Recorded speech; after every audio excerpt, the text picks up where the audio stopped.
সময়ের সাথে সাথে সব কিছুই পরিবর্তনশীল, আর এই সময়ের সাথে সাথে যদি আমরা আমাদের ডিভাইসগুলো পরিবর্তন না করি তাহলে আমরা কি হচ্ছে, আমরা টেকনোলজির যে সুবিধাগুলো, যে নতুন নতুন ফিচারগুলো আসতেছে তা থেকে আমরা বঞ্চিত হই, এটাই স্বাভাবিক। আর আমরা যারা নেটওয়ার্কিং জগতে আছি বা আইএসপির সাথে রিলেটেড আছি, আজকে তাদেরই জন্য এমন একটি প্রোডাক্ট নিয়ে এসেছি যার পরিবর্তনের ধারায় আজ নতুন একটা ডিভাইস, নতুন একটা মডেল নিয়ে আসছি বাজারে। আজ আমরাই সেই প্রোডাক্টটি আপনাদের সামনে তুলে ধরব এবং এর ফিচারগুলো তুলে ধরব, তো আমাদের সাথেই থাকুন।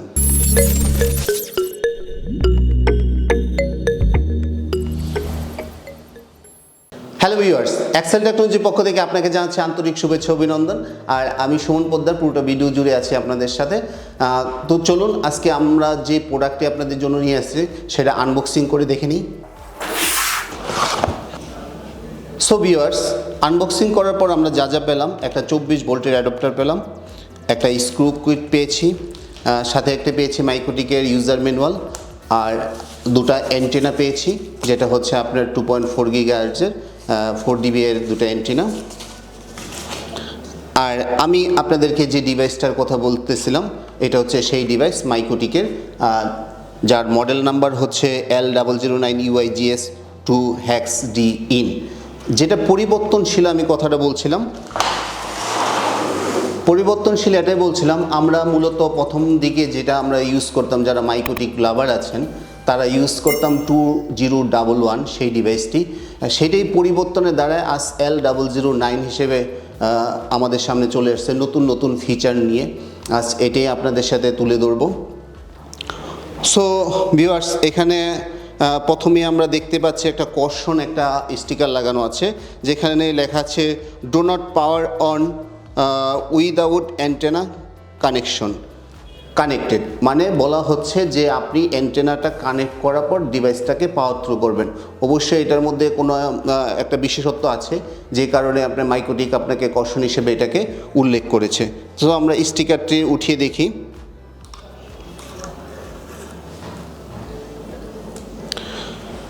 সো এই হার্ডওয়্যার ফিচারগুলোর মধ্যে যা আছে, প্রথমেই আছে একটা রিসেট বাটন, যেটা দিয়ে আপনি ম্যানুয়ালি এটাকে ডিভাইসটাকে রিসেট করতে পারবেন। আর এটা হচ্ছে আপনার একটা এসএফপি পোর্ট, যেটা নর্মালি আমাদের সাধারণত 1G এসএফপি পোর্ট থাকে বা 10G এসএফপি পোর্ট। এটা একটা সাধারণ এসএফপি পোর্ট নয়, এটা হচ্ছে আপগ্রেডেশনের মধ্যে আপনার আগের ভার্সনটাতে ছিল 1G এসএফপি পোর্ট, এটাকে নতুন ভার্সনে আপনাকে করা হয়েছে 2.5 Gbps এর একটা এসএফপি পোর্ট। আর এখানে একটা আপনার ইউএসবি পোর্ট অ্যাড করা হয়েছে, যেটা USB 3, যার মাধ্যমে আপনি ইউএসবি মডেমগুলো আপনি ইউজ করতে পারবেন, হাই ডাটা ক্যাপাসিটি।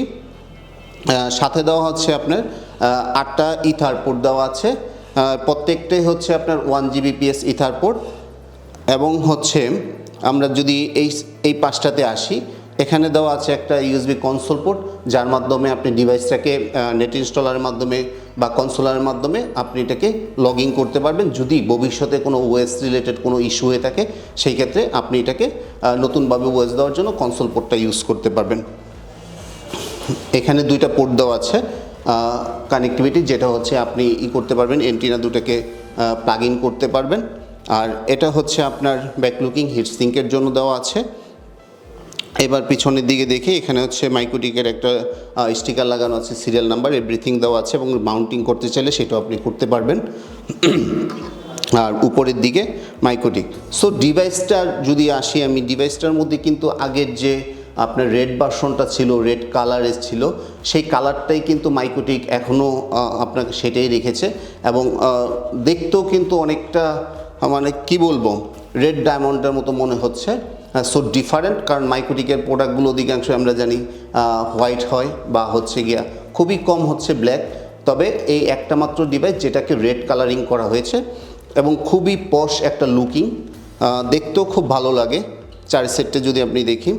এবার এর হার্ডওয়্যার ফিচারগুলোর মধ্যে যেটা হয়েছে, এটার মধ্যে যে সিপিইউটা ইউজ করা হয়েছে, আর্ম সিপিইউ ইউজ করা হয়েছে 800 মেগাহার্টজের, যেটা খুবই পাওয়ারফুল, যেটা আপনার আগের যে 2011 সেটাতে এতটা ছিল না। এবং ডাটা ক্যাপাসিটিটা অনেকটা স্মুথ করা হয়েছে। আর এর সাথে হয়েছে আপনার ওএস লাইসেন্সটা ইউজ করা হয়েছে ভার্সন 5 এবং হচ্ছে গিয়ে অপারেটিং সিস্টেম যেটা রাউটার অপারেটিং সিস্টেম পুরোপুরি 7 বেসড করা হয়েছে। এটার স্টোরেজ সাইজটা ইউজ করা হয়েছে 128 MB এবং হচ্ছে এটার র্যামটা করা হয়েছে 512 MB, যেটার 2011-এ করা হয়েছিল 128 MB। সো এখানে র্যাম ক্যাপাসিটিটাও বাড়ানো হয়েছে। আর পুরো ডিভাইসটা হচ্ছে আমি যদি পুরো ডিভাইসের কথা বলি, এটার মধ্যে একটা মার্বেলের একটা সুইচ চিপস ইউজ করা হয়েছে।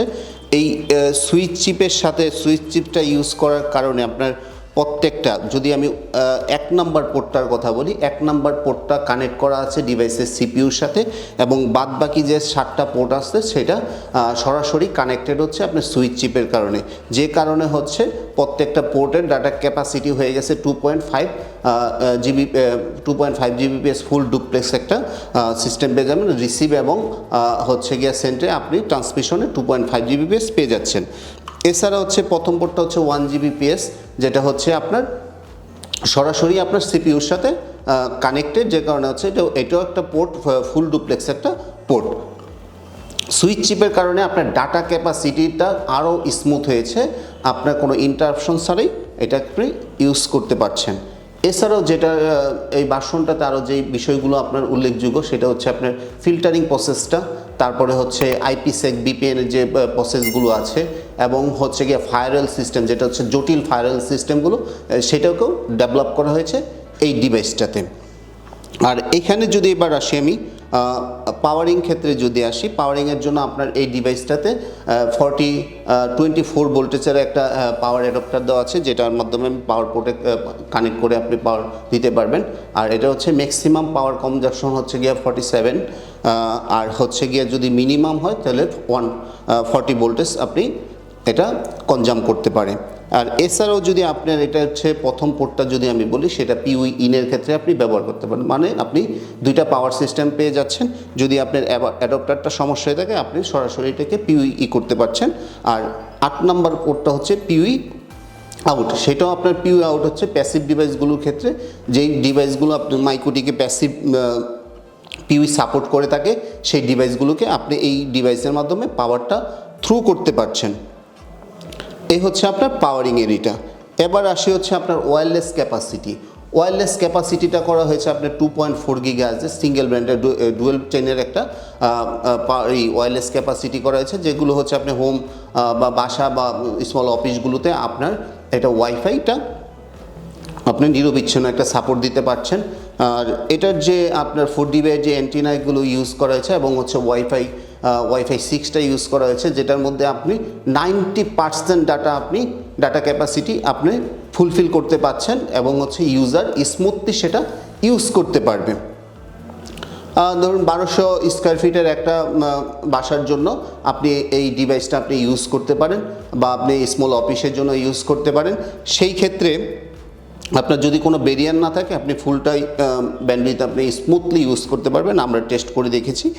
আর হচ্ছে গিয়ে এইবার আসি হচ্ছে গিয়ে এই পাঁচটা, যেটা হচ্ছে এবার পাওয়ারিংয়ের যে হিটের যে একটা বিষয় থাকে, যে এটা আসলে হিট হতে পারে বা নো, এটা হচ্ছে হিট সিঙ্কিং একটা ব্যবস্থা করে দিয়েছে কোম্পানি, যেটা হচ্ছে গিয়ে আপনার প্যাসিভ কুলিং সিস্টেম, যার মাধ্যমে আপনার যতটাই লোড দেন না কেন এটা ডিভাইসটা অটোমেটিকলি সেটা হিট সিঙ্কের মাধ্যমে আপনাকে ডিভাইসটাকে গরম হতে দেবে না। এবার হচ্ছে গিয়ে এটা লগইন করার জন্য আমরা নর্মালি মাইক্রোটিকে যে উইনবক্স ইউজ করি বা কেবল কানেক্টের মাধ্যমে সরাসরি ওয়েবে লগইন করতে পারি বা কনসোলের মাধ্যমে, 3টাভাবেই আমি এটাকে লগইন করতে পারবো। আর হচ্ছে এবার আসি এটার আসলে ইউজার ক্যাপাসিটি, এটা আপনি 200-250 ইউজারকে আপনি নর্মালি কানেক্ট করতে পারবেন। আর হচ্ছে ব্যান্ডউইথের ক্ষেত্রে আপনি 250-300 MB ব্যান্ডউইথ আপনি ইজিলি এটা ব্যবহার করতে পারতেছেন। আর হচ্ছে গিয়ে এবার হচ্ছে যদি পিপি ইউজারের ক্ষেত্রে হয়, সেই ক্ষেত্রে আপনি ইউজার সংখ্যাটা কমে আসবে, আপনি 1 থেকে 150 ইউজারকে আপনি পিপি ইউজার হিসেবে কানেক্ট করতে পারছেন। সো ভিউয়ার্স, এই হচ্ছে আপনার প্রোডাক্টটি। এই ডিভাইসটি সম্বন্ধে যদি আপনার আরও কিছু জানার প্রয়োজন হয়, সেই ক্ষেত্রে আপনারা আমাদের যে এই ভিডিওটির ডেসক্রিপশন বক্সে আমাদের নাম্বার দেওয়া থাকবে, সেই ক্ষেত্রে আমাদেরকে শেয়ার করতে পারেন। আর এই ডিভাইসটির সাথে আপনি পেয়ে যাচ্ছেন 1 ইয়ারের ওয়ারেন্টি পেয়ে যাচ্ছেন। আর অথেন্টিক প্রোডাক্টটা কেনার জন্য অবশ্যই আপনার এক্সেল প্লাস সার্ভিস এই লোগোটি দেখে কিনবেন বক্সের গায়ে। আর এই ডিভাইসটি সম্বন্ধে আপনার যদি আরও কোনো কিছু জানার থাকে, আমাদের এই ভিডিওটির ডেসক্রিপশন বক্সে আমাদের নাম্বার দেওয়া থাকবে, আপনি সরাসরি আমাদের সাথে যোগাযোগ করতে পারেন। যদি আপনি কিনতেও চান সেই ক্ষেত্রেও যোগাযোগ করতে পারেন। সো ভিউয়ার্স, আমার এই ভিডিওটি যদি আপনার ভালো লেগে থাকে অবশ্যই লাইক, কমেন্ট ও শেয়ার করতে ভুলবেন না। সো ভালো থাকবেন সবাই, আবার দেখা হবে নতুন কোনো ভিডিও নিয়ে, নতুন কোনো প্রোডাক্ট নিয়ে। থ্যাংক ইউ সবাইকে।